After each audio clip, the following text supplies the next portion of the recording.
Joshua Phillips. For 7 days, an entire city searched for an 8-year-old girl, and she was under her neighbor's bed the whole time. On November 3, 1998, 8-year-old Maddie Clifton walked across the street to play with 14-year-old Joshua Phillips in Jacksonville, Florida. But she never came home. Police and volunteers searched for a week. Phillips joined the search. At one point, a sergeant entered Phillips's bedroom to question him. Phillips sat on his bed, petted his dog, and answered calmly. Maddie's body was underneath that bed the entire time. On November 10th, Phillips's mother noticed a wet spot on his floor. She lifted the base of the waterbed frame and found Maddie. Phillips said it started as an accident. They were playing baseball, and he hit her in the eye with the ball. She started bleeding and screaming. He panicked, not because she was hurt, but because his father was coming home. His father was violent and had strict rules. No children in the house, especially not girls. Phillips dragged her inside. He hit her with the bat to stop the screaming and stuffed her under his bed.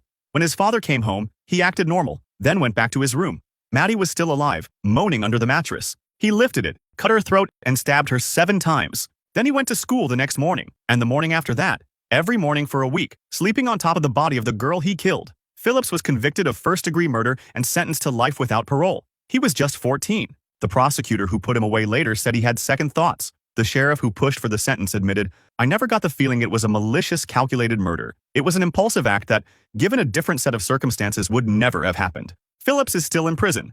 Maddie's sister said it best. Maddie didn't get a second chance, and her killer's sentence should be final too. Mary Bell.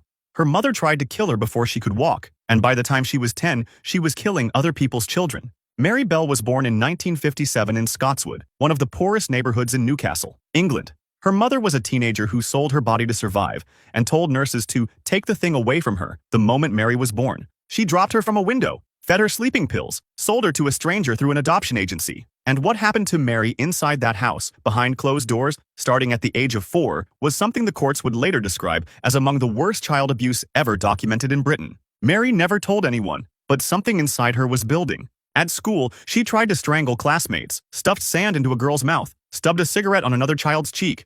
The teachers noticed. They called the police, but nobody did anything. On May 25, 1968, the day before her 11th birthday, Mary strangled 4-year-old Martin Brown in a derelict house. Police couldn't determine a cause of death and ruled it an accident. The next day, she broke into a nursery and left notes. One read, "We did murder Martin Brown, you bastard." Police dismissed them as a prank. 2 months later, she strangled 3-year-old Brian Howe on a patch of wasteland. She carved the letter M into his stomach with a razor blade. She even mutilated his body with scissors. At Brian's funeral, a detective watched Mary standing outside as the coffin was carried out. She was laughing, rubbing her hands together. He later said, "I thought, my God, I've got to bring her in. She'll do another one." She was convicted of manslaughter on grounds of diminished responsibility. She was just 11. She was diagnosed with psychopathic personality disorder. She served 12 years and was then released at 23 with a new name and lifetime anonymity. She has a daughter now, and a granddaughter. Neither name has ever been made public. The courts decided that the child who killed 2 boys deserved a second life,